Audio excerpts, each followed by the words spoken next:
Selamat siang pemirsa, saya Irwan Saragih kembali hadir menemani Anda dalam Sumut hari ini siang.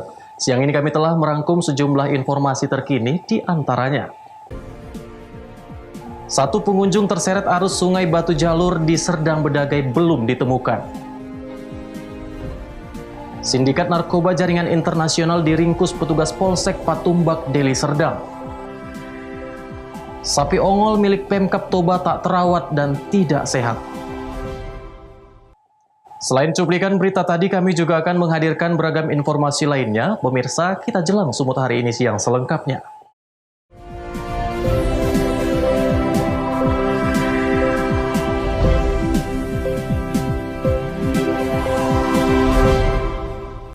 Satu dari dua orang pengunjung wisata pemandian Sungai Batu Jalur di Desa Perbahingan, Kecamatan Kotahir, Kabupaten Serdang Bedagai yang hilang terseret arus deras sungai saat berwisata pada Minggu 30 Agustus 2020 hingga Senin sore belum ditemukan tim Basarnas.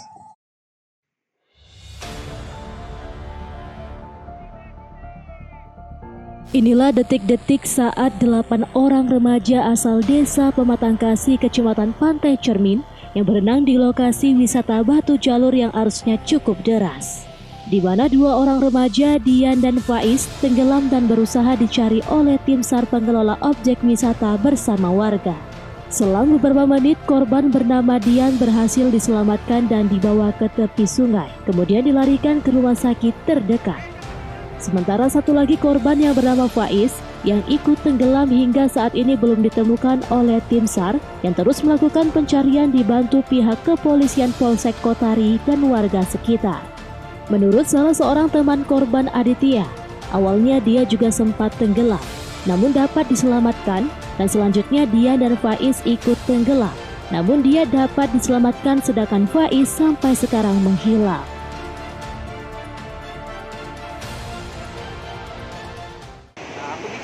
Bisa naik. Tadi yang tenggelam tadi siapa aja? Faiz sama Dian. Faiz sama Dian. Yang Diannya? Selamat ya. Selamat. Yang siapa yang? Faiz yang nggak dapat. Tim Basarnas dan warga melanjutkan pencarian pada hari ini dengan menggunakan peralatan selam menyisiri aliran sungai Batu Jalur.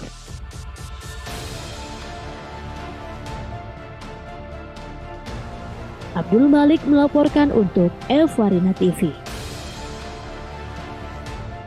Sementara itu pemirsa, petugas Balai Besar Konservasi Sumber Daya Alam BBKSDA Sumatera Utara mengevakuasi harimau berusia 3 tahun dari pemukiman warga di Desa Tapus, Sipagimbal, Kecamatan Aikbila, Kabupaten Tapanuli Selatan.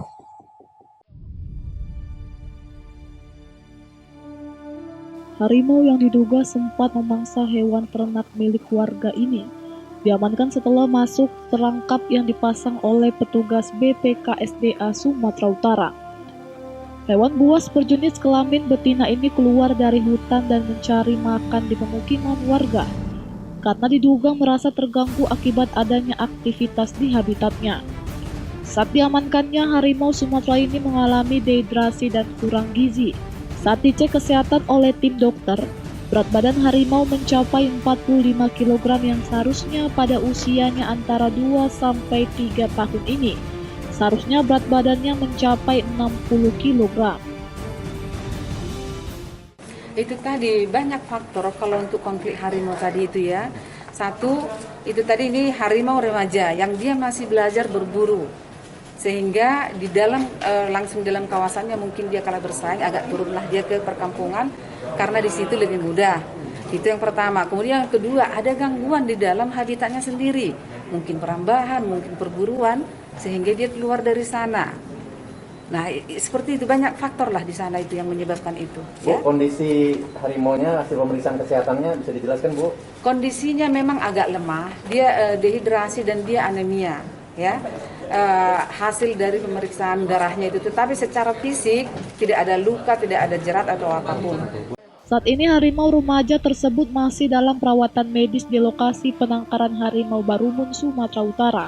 Dan rencananya bila kondisi kesehatannya pulih, harimau tersebut akan dibebas liarkan kembali ke habitatnya. Wahyu Pratama melaporkan untuk Evarina TV. Pemirsa, maraknya sejumlah bangunan di kota Gunung Sitoli yang melanggar perwal dengan menyerobot trotoar dan memiliki kanopi yang sangat mengganggu. Pihak Pemko Gunung Sitoli berulang kali menegur namun masih diabaikan.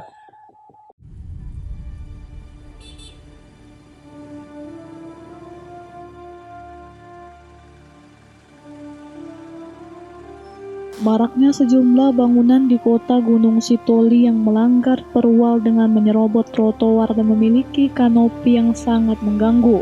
Pihak pemerintah kota Gunung Sitoli telah berulang kali memberi teguran selama ini namun masih membandel. Kali ini Satpol PP langsung mendatangi lokasi bangunan para pelaku usaha tersebut untuk memberikan ultimatum sebelum melakukan pembongkaran sesuai aturan yang berlaku. Trotoar di sepanjang ruas jalan di kota Gunung Sitoli harus dikembalikan fungsinya, khusus untuk pejalan kaki bukan tempat jualan. Dan begitu juga kanopi segera diperbaiki sehingga kendaraan tidak terganggu. Kasatpol PP Kota Gunung Sitoli, Eko Arianto Telo Zebua, didampingi sejumlah personil Satpol PP, sempat adu mulut dengan salah satu pemilik usaha yang berdalih telah memiliki izin dan akan berkoordinasi ke Dinas Perumahan Rakyat dan Kawasan Pemukiman atau Dinas Perkim Kota Gunung Sitoli. Bentuk trotoarnya sudah dirubah ya, kita tidak tahu mungkin bagaimana atau mungkin sudah rusak sehingga pihak Porkom mungkin memperbaiki dengan cara seperti ini, kita juga tidak tahu. Ada sanksinya, pertama dulu ya pembongkaran bisa kita laksanakan kalau misalnya tidak sesuai dengan perda. Kemudian sanksi denda juga ada kita apa. Augomano Zega melaporkan untuk Evarina TV. Sindikat narkoba jaringan internasional diringkus petugas Polsek Patumbak Deli Serdang. Beritanya akan hadir sesaat lagi.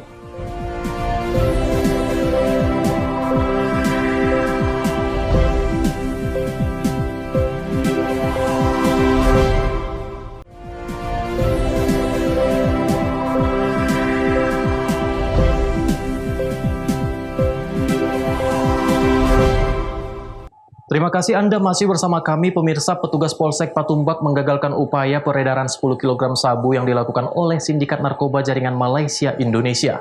Selain menyita barang bukti narkoba, polisi juga menangkap kurir dan pengendali peredaran sabu di Sumatera Utara.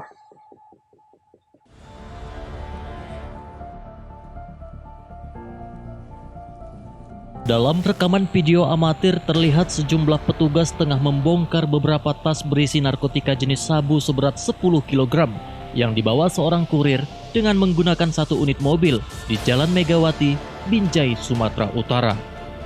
Pelaku yang ditangkap merupakan bagian dari jaringan pelaku lainnya yang juga telah ditangkap polisi sebagai pengendali peredaran sabu di Sumatera Utara. Seluruh narkoba yang disita dipasok dari Malaysia melalui jalur perairan Sumatera Utara dan jalur perairan Aceh. Narkoba yang disita rencananya akan diedarkan di kota Medan dan beberapa kota kecil di sekitar kota Medan. Kompol Arifin Fahreja, Kapolsek Patumbak menyebut, kedua tersangka yang ditangkap merupakan bagian dari sindikat narkoba jaringan Malaysia Indonesia yang selama ini kerap menyelundupkan narkoba ke Indonesia yang berperan sebagai kurir dan pengendali peredaran sabu di Sumatera Utara. Polrestabes Medan dan Polsek Patumbak saat ini masih berusaha melakukan penyelidikan lanjutan guna meringkus bandar besar narkoba.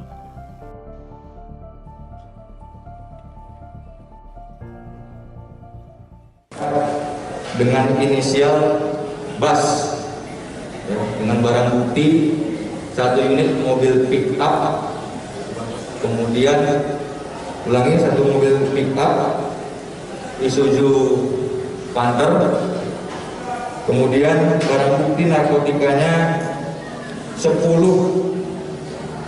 kemasan teh Cina masing-masing 1 kg dengan total keseluruhannya 10 kg narkotika jenis sabu yang disimpan di dalam bodi plastik. Kemudian kami amankan juga 6 unit handphone dari tersangka yang kami amankan tadi.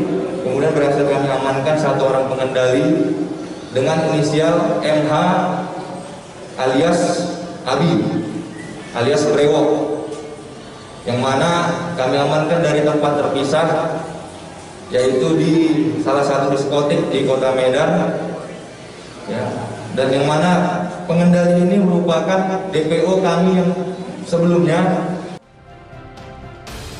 Kedua pelaku yang ditangkap saat ini terancam akan dihukum dengan hukuman mati karena dijerat dengan Undang-Undang Nomor 35 Tahun 2009 tentang narkotika. Wahyu Pratama melaporkan untuk Evarina TV. Pemirsa, pelaku pencurian spesialis kota infak masjid berhasil diamankan Satuan Polsek Saitualang Raso. Pelaku diketahui saat aksinya terekam CCTV masjid.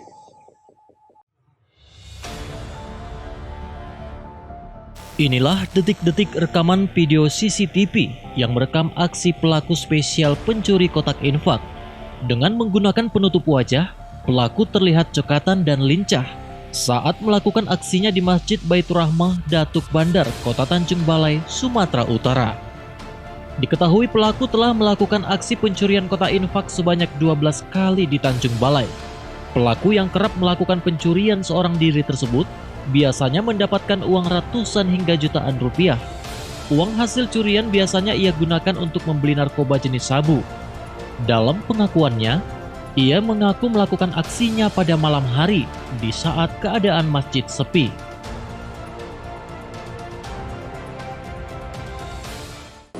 Jemaah tersebut membuat laporan di Polsek Ster.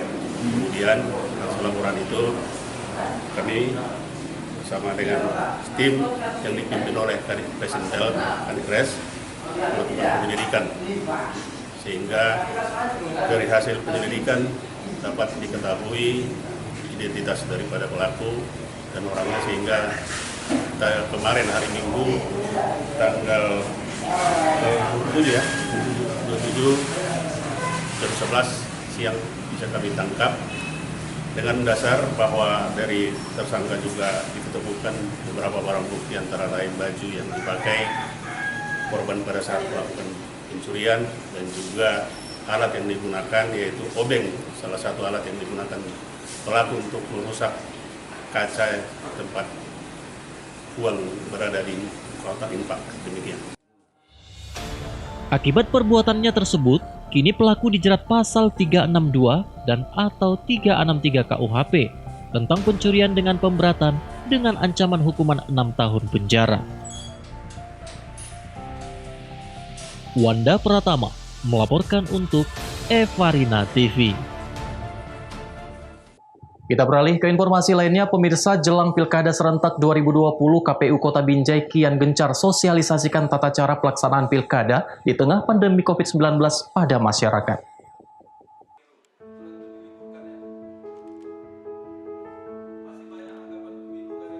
Salah satu cara mensosialisasikan Pilkada yakni dengan cara tatap muka dengan kelompok masyarakat.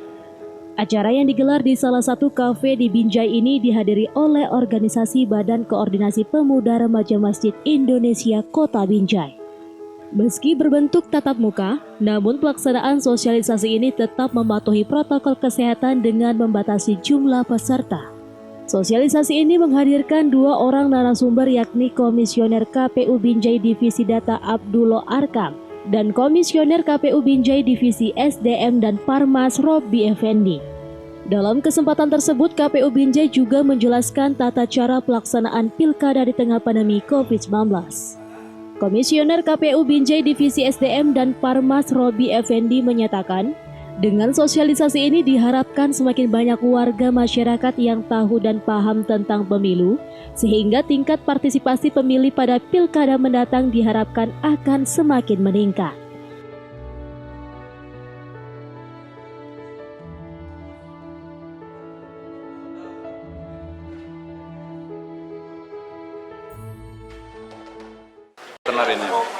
Hari ini KPU Kota Binjai melakukan sosialisasi tatap muka kepada ormas kepemudaan, yang dimana memang sudah jadi agenda KPU Kota Binjai akan melakukan tatap muka kepada sejumlah elemen masyarakat guna mensosialisasikan Pilkada 2020. Pesertanya sendiri dari mana? Hari ini kita kerjasama dengan PKK KPRMI, anak-anak remaja masjid. Kemudian juga sudah kita jadwalkan dengan elemen lainnya seperti KMI, Muhammadiyah, Al-Wasliyah dan seterusnya guna mencapai tujuan kita untuk menyukseskan Pilkada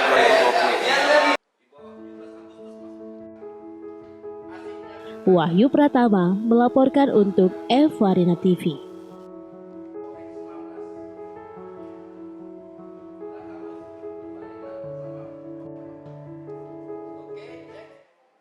Pemirsa Sumut hari ini akan kembali dengan informasi menarik lainnya. Tetaplah bersama kami.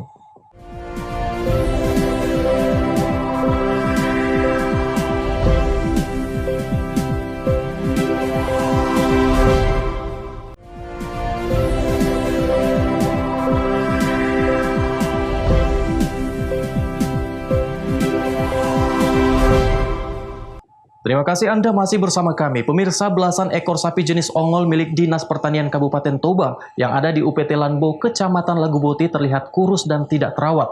Beberapa ekor sapi tampak tidak sehat.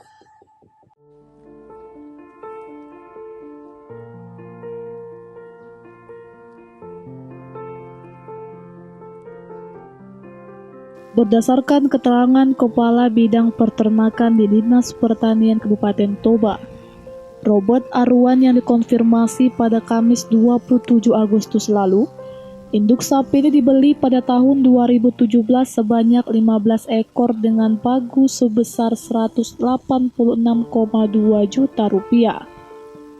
Belasan ekor sapi ini direncanakan menjadi induk unggul dengan tujuan menambah pendapatan asli daerah atau PAD melalui penjualan anak sapi yang berhasil dikembangbiakan. Namun bukannya berkembang biak, namun sapi ini justru tersisa 13 ekor karena 2 ekor induk sapi dinyatakan mati.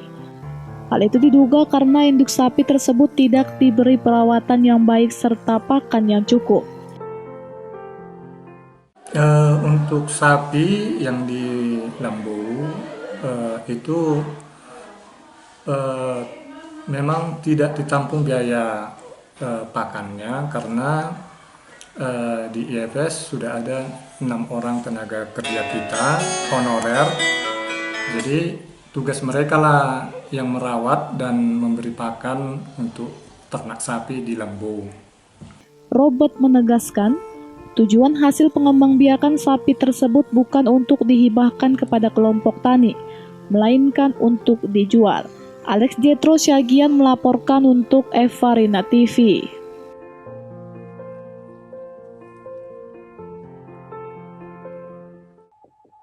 Pemirsa, berbahan baku bekas limbah kayu mebel yang tidak terpakai, seorang warga di Desa Senduro, Kecamatan Senduro, Lumajang, Jawa Timur, mengubah menjadi sebuah kerajinan miniatur truk yang unik, bahkan menyerupai truk aslinya. Miniatur truk tersebut juga dilengkapi dengan lampu hingga aksesorisnya. Penjualan miniatur truk ini sudah mampu menembus pasar nasional dan dipasarkan ke berbagai kota di Indonesia.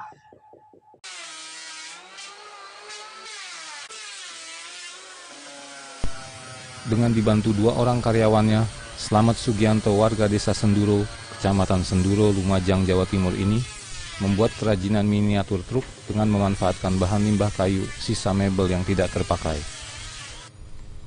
Ide kerajinan miniatur truk ini bermula ketika Slamet Sugianto membuatkan sebuah miniatur truk untuk anaknya. Namun, ternyata miniatur truk buatannya ini digemari oleh warga sekitar rumahnya, hingga banyak pesanan untuk mainan anak-anak para tetangganya. Slamet yang sebelumnya bekerja sebagai buruh bangunan, akhirnya memilih fokus membuat kerajinan miniatur truk untuk memenuhi pesanan. Tahap membuat kerajinan miniatur truk diawali dengan membuat pola truk dan memotong hingga menghaluskan kayu tersebut menggunakan amplas. Selanjutnya proses perakitan hingga potongan-potongan kayu menjadi miniatur truk. Untuk menjadikannya lebih cantik, miniatur truk dilengkapi dengan roda, spion, hingga berbagai aksesoris truk sebenarnya agar menyerupai truk aslinya. Harga 1 unit miniatur truk ini dijual seharga Rp900.000 hingga Rp2 juta, tergantung ukuran dan keindahan miniatur truk. Banyak yang pesen sampai ke luar kota, sampai ke luar pulau seperti Riau, Sumatera, Kalimantan. 1 bulan bisa 30 unit, tapi kiriman ke luar kota 2 minggu sekali.